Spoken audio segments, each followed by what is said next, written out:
ડભોઈ દર્ભાવતી નગરીમાં આગામી નવરાત્રિ પર્વને લઈને આયોજક મંડળ દ્વારા તડામાર તૈયારીઓનો પ્રારંભ કરી દેવામાં આવ્યો છે. ડભોઈ દર્ભાવતી ખાતે ધારાસભ્ય શૈલેષભાઈ મહેતાએ સતત છઠ્ઠા વર્ષે ગરબા મહોત્સવનું આયોજન શરૂ કર્યું છે. દર વર્ષની જેમ ચાલુ વર્ષે એપીએમસી મેદાન ખાતે તડામાર તૈયારીનો આરંભ થઈ ગયો છે. ત્યારે ચાલુ વર્ષે દેશભક્તિની થીમ સાથે ઓપરેશન સિંધુના સન્માનમાં વિશેષ ડેકોરેશન સાથે ગરબા ગ્રાઉન્ડ અને બેઠક વ્યવસ્થા શણગારવામાં આવશે. વિશાળ ગરબા ગ્રાઉન્ડ સાથે પીએસ કલાવૃંદના પલક સોની અને ગ્રુપ દ્વારા સંગીત અને ગરબાની રમઝટ બોલાવાશે. ખેલૈયાઓની સુવિધાને ધ્યાનમાં રાખી વિશેષ આયોજન કરવામાં આવી રહ્યું છે. મા ગઢ ભવાની દર્ભાવતી કલ્ચરલ ગ્રુપ દ્વારા ગરબા મહોત્સવ 2025ના આયોજનને લઈને સતત રાત દિવસ એક કરી કાર્યક્રમ મેદાન ખાતે હાજર રહી સુંદર આયોજન કરી રહ્યા છે. ધારાસભ્ય શૈલેષભાઈ મહેતાના માર્ગદર્શન હેઠળ આ વર્ષે પણ તિલક પ્રથા જે દર્ભાવતીથી નીકળી સમગ્ર ગુજરાત અનુસરી રહ્યું છે તે પણ ચાલુ વર્ષે યુવકોને તિલક લગાવી ટ્રેડિશનલ વસ્ત્ર પહેરીને જ આવવું તેવો આગ્રહ રાખ્યો છે. ચાલુ વર્ષે નવરાત્રિ મહોત્સવ 11 દિવસ હોય, ખેલૈયાઓ સુંદર રીતે ભાગ લઈ શકે તેવું આયોજન આયોજક મંડળ દ્વારા પ્રમુખ ધારાસભ્ય શૈલેષભાઈ મહેતાની આગેવાનીમાં કરવામાં આવી રહ્યું છે.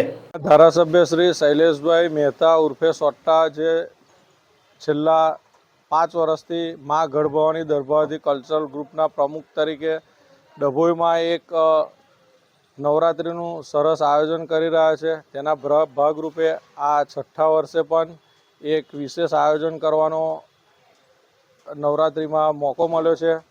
ધારાસભ્યશ્રીના સતત પ્રયત્નો એવા રહ્યા છે કે દર્ભાવતી વિધાનસભાના એટલે કે ડભોઈ શહેર અથવા ડભોઈ તાલુકાના તમામ લોકોને કંઈક સારી વિશેષ નવરાત્રિમાં ગરબા રમવા હોય, બેઠક વ્યવસ્થામાં હોય, દર વર્ષે કંઈક નવું જોવા મળે.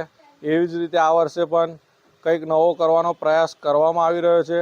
ધારાસભ્યશ્રી સતત આનામય માર્ગદર્શન આપીને અમને નવું કરવા પ્રેરિત કરી રહ્યા છે. એના ભાગરૂપે આ વર્ષે વિશેષમાં એક જે આપણા ભારત તરફથી ઓપરેશન સિંદૂર કરવામાં આવ્યું હતું એના સન્માનમાં ડભોઈ એટલે કે દર્ભાવતી નવરાત્રિ મહોત્સવ 2025માં જે ડેકોરેશનની થીમ છે તિરંગા થીમ રાખવામાં આવી છે અને એનું ડેકોરેશન આખું સિંદૂર ઓપરેશન સિંદૂરના સન્માનમાં તિરંગા થીમથી જ કરવામાં આવશે. બેઠક વ્યવસ્થા આખી અલગ બનાવવામાં આવી છે.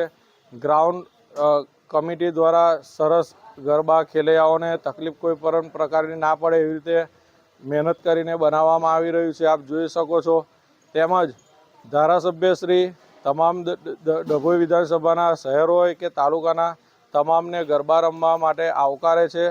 સૌ કોઈ 22 તારીખથી 2 ઓક્ટોબર સુધી એટલે કે ડભોઈમાં 11 દિવસ સુધી ગરબા થવાના છે.